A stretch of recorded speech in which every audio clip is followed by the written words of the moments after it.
Shalom, salam damai sejahtera bagi kita semua. Saudara-saudari yang terkasih di dalam nama Tuhan Yesus Kristus, sebelum kita mendengarkan firman Tuhan yang jadi renungan kita pada minggu ini, mari kita bersatu di dalam doa, kita berdoa. Bapa yang baik, terima kasih buat hari ini. Kalau kesempatan Tuhan kembali berikan kepada kami untuk menjalani kehidupan kami. Bapa yang baik, kami mau mendengarkan firman-Mu, untuk mempersiapkan hati kami menyampaikan firman-Mu terhadap setiap jemaat-Mu. Biarlah Tuhan, hari ini kami boleh diberikan kekuatan, hikmat, percaya yang datangnya daripada Tuhan saja, supaya kami boleh mengerti firman-Mu dan boleh melaksanakan firman-Mu di dalam kehidupan kami sehari-hari. Berfirmanlah ya Tuhan, karena kami siap untuk mendengarkannya. Di dalam nama anak-Mu Yesus Kristus, kami berdoa dan mengucap syukur. Amin. Firman Tuhan yang jadi renungan kita pada minggu ini diambil dari Kisah Para Rasul 19 ayat 11 sampai dengan ayat yang ke-20. Demikianlah firman Tuhan bagi kita semua. Oleh Paulus, Allah mengadakan mujizat-mujizat yang luar biasa. Bahkan orang membawa sapu tangan atau kain yang pernah dipakai oleh Paulus dan meletakkannya atas orang-orang sakit. Maka lenyaplah penyakit mereka dan keluarlah roh-roh jahat.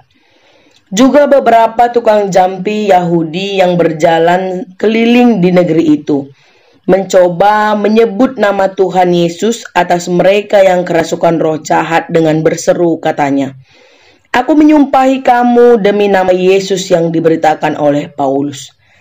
Mereka yang melakukan hal itu adalah 7 orang anak dari seorang imam kepala Yahudi yang bernama Skewa. Tetapi roh jahat itu menjawab, "Yesus aku kenal dan Paulus aku ketahui. Tetapi kamu, siapakah kamu?" Dan orang yang dirasuk roh jahat itu menerpa mereka dan menggagahi mereka semua dan mengalahkannya, sehingga mereka lari dari rumah orang itu dengan telanjang dan luka-luka. Hal itu diketahui oleh seluruh penduduk Efesus, baik orang-orang Yahudi maupun orang Yunani. Maka ketakutanlah mereka semua dan makin masyhurlah nama Tuhan Yesus. Banyak di antara mereka yang telah menjadi percaya datang dan mengaku di muka umum bahwa mereka pernah turut melakukan perbuatan-perbuatan seperti itu. Banyak juga di antara mereka yang pernah melakukan sihir, mengumpulkan kitab-kitabnya lalu membakarnya di depan mata semua orang. Nilai kitab-kitab itu ditaksir 50.000 uang perak. Dengan jalan ini makin tersiarlah firman Tuhan dan makin berkuasa. Amin. Sedemikian jauh firman Tuhan yang jadi renungan kita pada minggu ini.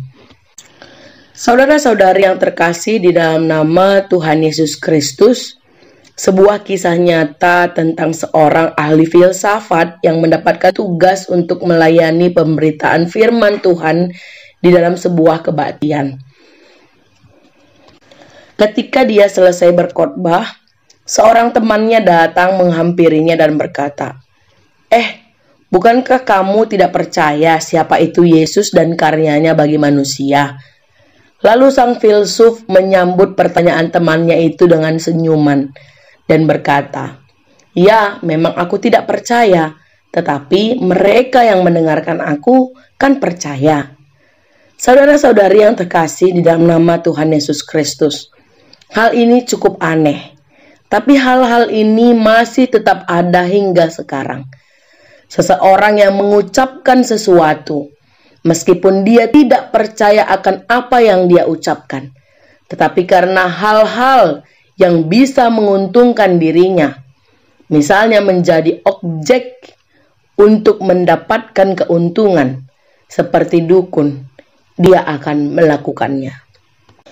Saudara-saudari yang terkasih di dalam nama Tuhan Yesus Kristus, latar belakang renungan kita hari ini adalah tentang anak-anak Skewa.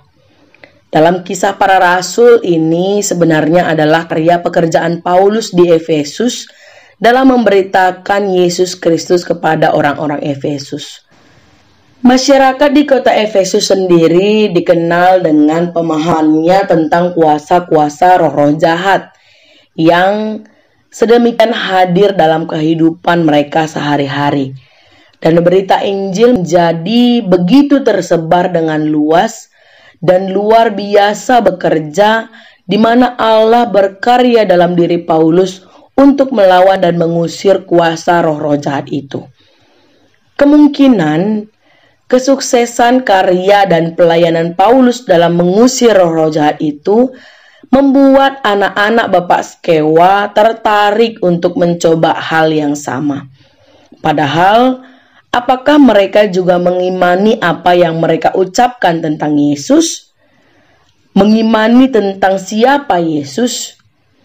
Dalam bahan renungan kita hari ini, Alkitab mencatat bahwa mereka disebut dengan tukang jampi keliling.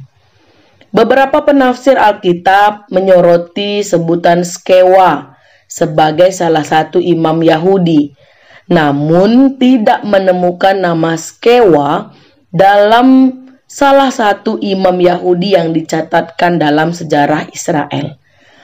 Alhasil, para penafsir kemudian mengaitkan peletakan nama Skewa terlebih dalam judul imam kepala Yahudi sebagai salah satu trik anak-anak Skewa untuk menarik pasar ataupun calon penggunaan jasa mereka untuk mengusir roh-roh jahat. Luar biasa.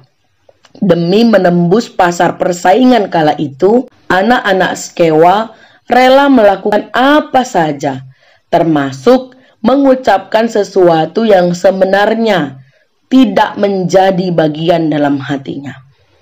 Akhir kisah anak-anak Skewa dalam perikop renungan kita hari ini cukup mengejutkan kita. Karena maksud hati mereka adalah mengusir setan dengan nama Yesus, justru malah mereka yang diusir setan. Aku menyumpahi kamu demi nama Yesus yang diberitakan oleh Paulus. Lalu roh jahat itu kembali bertanya kepada mereka, Yesus aku kenal, Paulus pun aku tahu, tetapi kamu, siapa kamu? Dan orang yang dirasuk roh jahat itu menerpa mereka, menggagahi mereka semua, dan mengalahkannya, sehingga mereka lari dari rumah itu dengan telanjang dan luka-luka. Saudara-saudari yang terkasih di dalam nama Tuhan Yesus Kristus, bila kitab suci firman Tuhan berkata iman tanpa perbuatan adalah mati, maka hari ini kita bisa melihat satu hal lain tentang iman, bahwa iman tanpa penghayatan, iman juga mudah dikalahkan. Bibir memang mudah berkata-kata tentang iman, tetapi apakah hati akan juga mengaminkan apa yang dikatakan bibir tentang iman? Dalam kehidupan kita sehari-hari, bukankah kita juga mudah menghadapi situasi yang sama seperti yang dialami oleh anak-anak Skewa? Di bibir kita dengan hebat, kita berbicara tentang iman. Kita berkata, ada jalan keluar di dalam Tuhan, ada kesembuhan di dalam Yesus, ada amin. Tetapi ketika si jahat menyerang balik tentang iman kita di bibir, dia merasa, apakah kepercayaan kita tentang kuasa Yesus ada di dalam hati kita? Seandainya cobaan itu lebih berat datang kepada kita, apakah kita sanggup untuk menghadapinya? Dalam perjanjian lama ada kesaksian iman seorang bernama Ayub yang mengalami apa yang kita sebut dikerjain iblis habis-habisan. Akan tetapi Ayub bukan hanya beriman melalui mulutnya, melainkan juga akhir perjuangannya agar iman itu memiliki akar kuat dalam hatinya. Ayub tidak ingin ikut arus pasar pada waktu itu, yaitu kalau ada kesulitan harus bertobat, kalau ada kemunduran, ada kebangkrutan, maka ada dosa yang dilakukan. Oleh sebab itu harus bertobat kepada Tuhan. Tetapi Ayub pada saat itu tetap percaya dalam hatinya bahwa Allah akan memulihkannya dan membenarkannya. Bagaimana dengan kita hari ini? Apakah iman di bibir kita sejalan dengan apa yang ada dalam hati kita? Di dalam kehidupan kekristenan, walaupun seseorang telah mengaku percaya, bisa saja orang itu masih hidup menggunakan mental ataupun pola hidup seperti orang-orang yang menyembah berhala. Misalnya, dia menggunakan salib atau Alkitab menjadi jimat, ataupun seperti yang dilakukan oleh tukang jampi dalam nas ini, menggunakan nama Yesus dalam keseharian hidupnya. Namun apa yang dikerjakannya, kehidupannya, sikapnya, perilakunya tidak memperlihatkan bahwa ia adalah orang yang beriman kepada Yesus. Ada juga yang beranggapan bahwa kalau sudah dibaptis dan mengaku percaya, maka otomatis diselamatkan dan mendapatkan tempat dalam kerajaan sorga. Sementara kehidupannya tidak memperlihatkan pertobatan. Kita percaya bahwa kuasa Tuhan itu berkuasa di dalam hidup kita. Sekalipun ada kuasa jahat yang hendak mengerjai kita, yang hendak mengganggu kehidupan kita, namun kita percaya bahwa tidak ada yang dapat memisahkan kita dari kasih-Nya Kristus. Tuhan menyatakan kuasanya dalam kehidupan kita adalah untuk memperbaharui kehidupan kita menjadi manusia yang berkenan di kerajaan sorga, supaya jiwa kita mendapatkan keselamatan, bukan menjadi mantra yang kita salah gunakan untuk keselamatan tubuh kita yang fana ini. Amin. Bapa yang baik, terima kasih buat hari ini. Kalau kami sama-sama boleh mendengarkan firman-Mu yang menjadi renungan kami hari ini. Biarlah Tuhan, iman kami yang kami ucapkan, kami boleh sungguh-sungguh melaksanakannya di dalam kehidupan kami sehari-hari.